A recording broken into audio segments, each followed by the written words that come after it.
It's been a huge problem during the pandemic, and it only hurts the people who really need it. Attempts to defraud the unemployment system are skyrocketing, and the feds are hunting down the people doing it.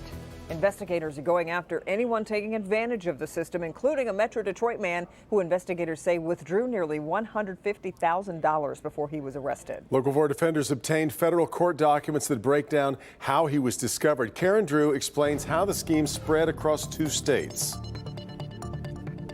Fake Social Security numbers, addresses, and driver's license numbers. Those were tools federal investigators say one man used to obtain as many as 28 prepaid cards meant to help people who were struggling without work during this pandemic.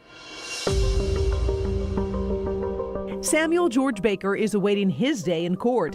The Metro Detroiter accused of fraud and identity theft. The case against him began in July. According to court documents, a fraud investigator for Independent Bank contacted the FBI to report suspicious activity. Large cash withdrawals at bank machines across Oakland County made with 13 U.S. Bank and Card.com prepaid debit cards. What's different here is that we're not in the olden days where we receive a paper check anymore. Generally, when somebody sets up an unemployment account, it's done electronically. Rebecca Davies is an unemployment attorney. If you don't have a bank account, you still receive those monies.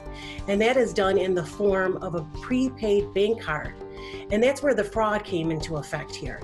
Federal investigators say Baker received unemployment benefits from Pennsylvania in various victims' names on prepaid debit cards and used those cards to make the cash withdrawals.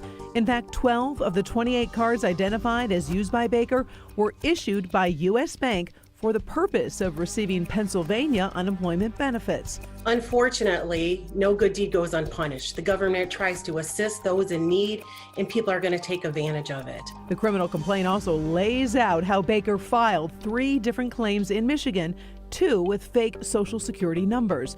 Investigators believe more than $147,000 was withdrawn from ATMs.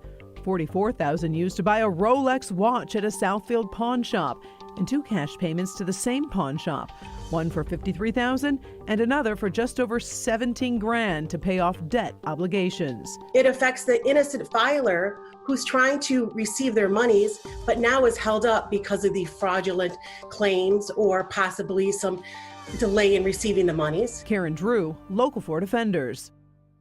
Bloomfield Township Police detective was brought in as an identity theft and financial crimes task force officer. Surveillance images from the banks where the cash withdrawals were made were used to identify Baker. Baker scheduled for a hearing in federal court tomorrow. We will keep you posted on the case.